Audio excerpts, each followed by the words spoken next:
Bank लूटकर पंचायत का चुनाव लड़ना है। यह सुनकर आपको भी थोड़ा अचरज होगा, लेकिन बिहार में ऐसा भी होता है। खैर, ये थोड़ा पुराना मामला है, इसके बारे में आगे बताएंगे। लेकिन यह मामला जान लीजिए कि हाजीपुर के HDFC बैंक से दिन दहाड़े 1 करोड़ से ज्यादा रुपयों की लूट हो गई है। जिस HDFC बैंक से लूट हुई है वह ब्रांच भारतीय जनता पार्टी के बड़े नेता और केंद्र सरकार में मंत्री नित्यानंद राय के घर के पास ही स्थित है। बिहार में भले ही सब कुछ ठीक कर देने का दावा सरकार करती हो, लेकिन सच्चाई यही है कि हमेशा अक्सर बैंक में डकैती तो कहीं आभूषणों की चोरी के बारे में हम सुनते और पढ़ते हैं। कभी किसी ब्रांच में घुसकर हथियार के दम पर करोड़ों की लूट हो जाती है, तो कभी अपराधी ATM उखाड़ कर ही ले जाते हैं। हाजीपुर में किस प्रकार से करोड़ों की लूट को दिन दहाड़े अंजाम दिया गया है, उसकी पूरी कहानी आपको बताएंगे। लेकिन उससे पहले मेरा परिचय। नमस्कार, मेरा नाम है मोहित कुमार सिंह और आप देख रहे हैं जनता जंक्शन का विशेष कार्यक्रम एक्सप्लेनर। बिहार का हाजीपुर, जहां से आज सुबह सुबह ही खबर आई कि कुछ बदमाशों ने हथियार के दम पर HDFC बैंक के ब्रांच से करोड़ों रुपयों की लूट कर ली है। बात कोई छोटी मोटी लूट की नहीं थी, बल्कि करोड़ों की है, तो लिहाजा इसकी चर्चा पूरे प्रदेश में होनी शुरू हो चुकी है। शुरुआत में ही आपको एक और बात बता दूं कि बैंक में असल में कितने रुपयों की लूट हुई है, इसका ठीक ठीक जानकारी किसी के पास नहीं है, क्योंकि बैंक के कर्मचारी या फिर प्रशासन की तरफ से अभी राशि के बारे में कुछ भी खुलकर नहीं बताया जा रहा है। ऐसा अनुमान लगाया जा रहा है कि बैंक से करीब 1 करोड़ 19 लाख रुपयों की लूट हुई है। यह घटना आज सुबह करीब 11 बजे की है। अब आपको बताते हैं कि आखिर किस प्रकार से बैंक पर अपराधियों ने धावा बोला और फिर करोड़ों रुपया लेकर वहां से फरार हो गए। बताया जा रहा है कि सुबह बैंक को तय समय पर खोला गया तो सब कुछ ठीक था, सारा काम रोज की तरह सामान्य चल रहा था। लेकिन तभी 11 बजे के आसपास लगभग आधा दर्जन लोग आते हैं।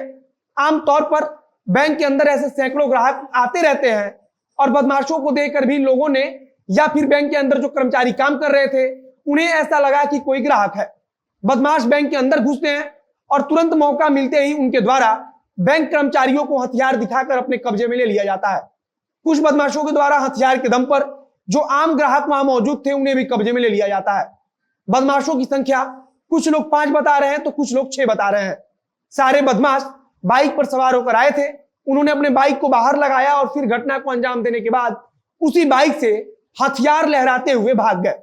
बदमाशों के बैंक से बाहर निकलने पर बैंक के कर्मचारियों को मौका मिला और उनकी तरफ से पुलिस को फोन किया गया, जिसके बाद सूचना मिलने पर पुलिस HDFC बैंक के ब्रांच में पहुंची।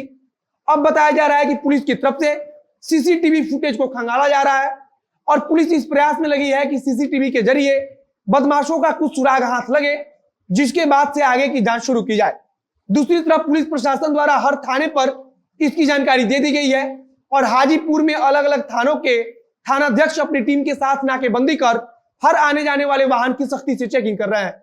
घटना के सामने आने के बाद से पुलिस द्वारा HDFC बैंक के मुख्य गेट को बंद करा दिया गया है और किसी भी प्रकार से मीडिया के अंदर आने की अनुमति नहीं दी गई है। पुलिस विभाग की तरफ से जिले भर में सख्ती से चेकिंग चलाया जा रहा है, तो वहीं बैंक के कर्मचारियों से भी पुलिस लगातार पूछताछ कर रही है।